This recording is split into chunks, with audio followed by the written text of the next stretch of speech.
Chapter 11 Santiago and Anya. Autumn 2016.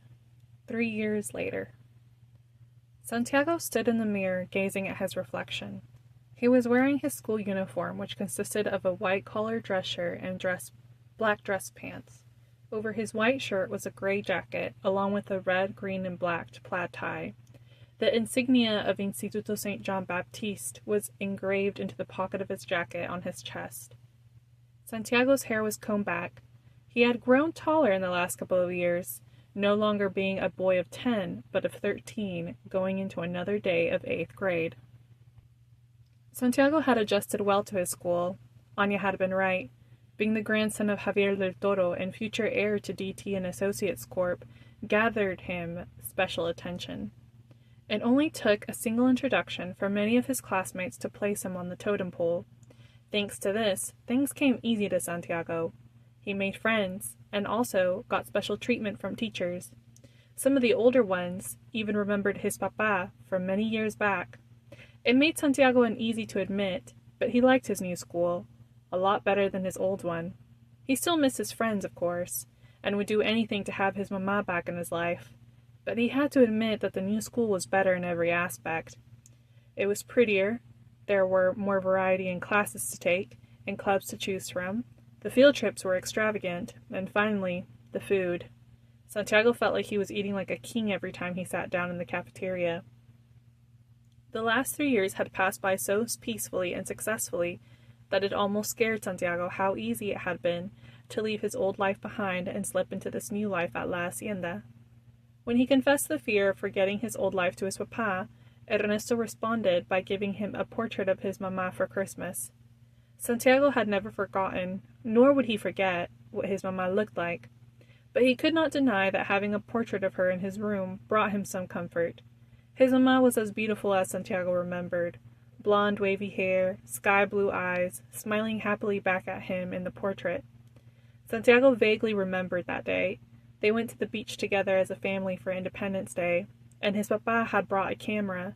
Santiago must have been 5 or 6 then. He wished he would have held on to his mama a little bit tighter that day. Along with the portrait, his papa had given Santiago a box of letters, cards, and pictures, all belonging to his mama. Letters that she had written to his papa when they were dating. Letters that she could write to his papa when he was going out of town, working on a case. Birthday cards and Christmas cards that she had given to Santiago, and pictures. Santiago cherished the pictures the most. Pictures of his mama at every stage of her life. A baby, a child, a teenager, all the way up to adulthood. Though he knew he would never forget his mama's face, he did worry that he was forgetting the soft touch of her fingers, or the way she used to smile, or the sound of her laugh. He opened up one of the letters and read them while holding a picture of her. When he did that, he felt as though he was opening a magic portal to the past, and he was there again, underneath the warm sun, laying on a patch of daisies, his mama caressing his hair, her voice soft, her scent that of warm vanilla. Santiago thought that the letters even smelled like her. Knock, knock. Santiago turned, and his heart almost skipped a beat. At the doorway stood a young girl, no more than 15 or 16 years of age, with long silver hair, pale skin, black eyebrows, dark eyelashes, and the most beautiful green eyes Santiago had ever seen.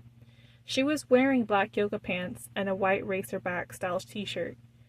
Her silver hair was tied back in a high ponytail with 2 silver strands framing her face. She was still taller than Santiago, which annoyed him ever so slightly, mostly because she liked to tease him about it. "Hey," he said to her, clearing his throat and trying not to focus too much on her face. "What are you doing here?" "Javier told me I could come watch your soccer game today." She smiled brightly at him. "I haven't been able to come to one of your games yet. Are you liking the sport better than basketball last year?" The words seemed to catch in the back of Santiago's throat, not because he didn't know what to say, but because her presence in his room so early this morning unnerved him. He hadn't been ready for it. They usually didn't see each other at this hour. Anya was typically not home, or if she was home, oftentimes she was asleep. His papa had always told him not to disturb her when she was sleeping. "She needs rest," his papa would say. Santiago would mostly see Anya in the evenings, and that was if she wasn't running errands for his abuelo. but he was more mentally prepared at that time to engage with her. Seeing her right now, at his doorway, so suddenly, with her bright smile, bare shoulders, and telling him that he was going to be at one of his games, was all so much that all he could manage to say was, "What?" Anya's face tilted, and she let out a beautiful laugh. "What's with you this morning?" she asked, and began walking towards him, extending her hand out. Santiago knew the gesture, and he quickly evaded her hand, partly hating his hair being ruffled by her. He wasn't a kid. Partly thinking he would quickly become embarrassed by her touch. It's happened before. And also worried that he smelled bad. He didn't remember if he had put on deodorant this morning.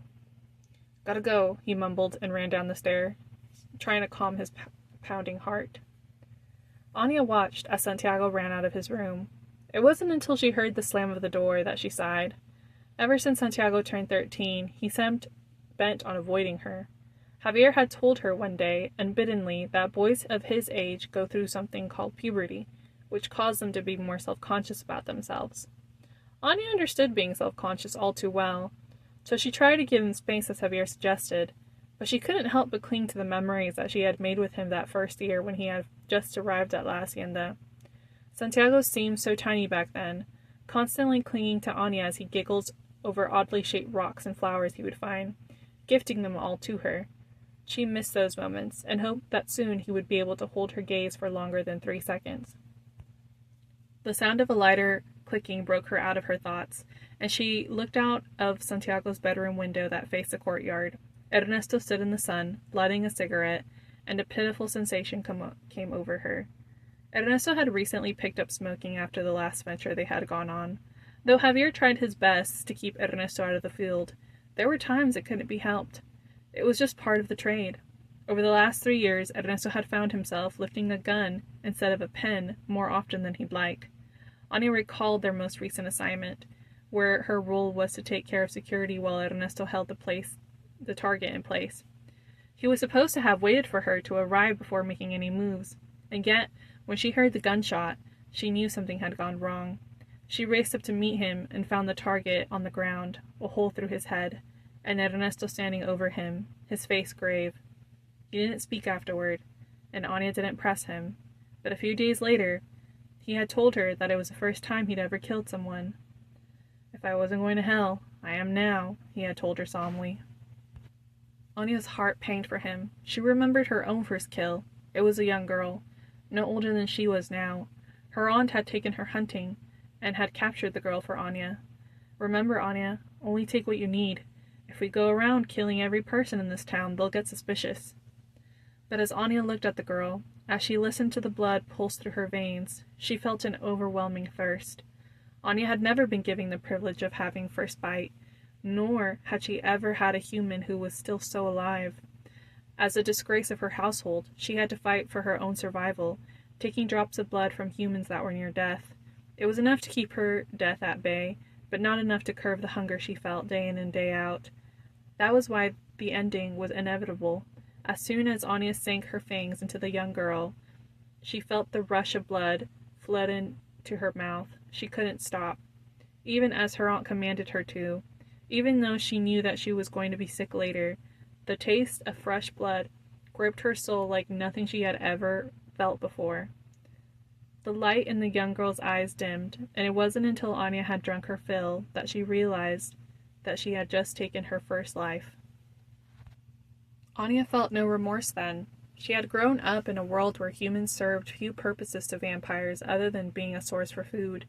When she went on assignments, she felt split about the killings, feeling attached to the lessons she had learned as a young vampire, but at the same time, looking at Javier beside her and knowing she would give her life for him. She remembered asking Javier how he felt about all the bloodshed. "Anyone who enters this industry knows what it's all about.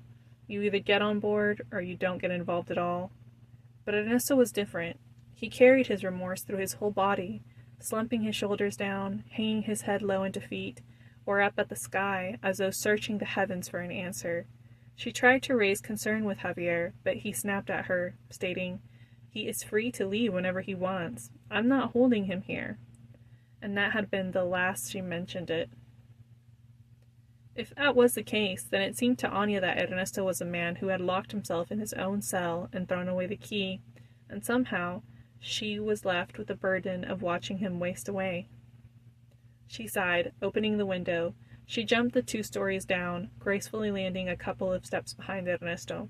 He jumped at the sound of her feet hitting the pavement.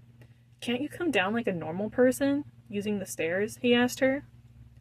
"Why do that when jumping out is so much faster?" Anya smiled, then said, "I think 7:30 a.m. is a little too early to smoke, don't you think?"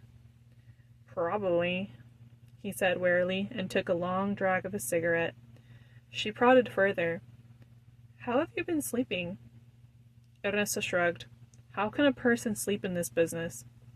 Before Anya could reply to this, he changed the subject. "I heard Javier let you go to the game tonight." Anya smiled at this. "Yeah, he did." Ernesto sighed, the sound long and audible. "You and I, Anya, we truly built our prison, didn't we? Brick by brick, stone by stone." Anya frowned at this. "I am not a prisoner," she responded coolly. As if he wasn't expecting this reply, he rebutted quickly. "And yet, in the last 3 years, I've never seen you step a single foot outside La Hacienda, unless it was for an assignment. Tell me again you don't live in the same cage I do." Anya felt a prickle of annoyance crawl up her neck. Ernesto had no idea what he was saying. "I have my reasons," she said. "And yet you never elaborate on them." Ernesto eyed her with a suspicion that she had not seen in a while. "Let's just hope whatever you're running from doesn't turn out to be our downfall." Anya couldn't help but smile sadly at this comment. "After all these years, you still mistrust me." "It is not you so much that I mistrust, as the secrets you keep. Why would you keep them if they weren't dangerous?" Ernesto inhaled the last of his cigarettes. "I'll be at the game tonight, too. See you then." "See you then," Anya said back softly, feeling as though someone had just doused her with a cold bucket of ice water.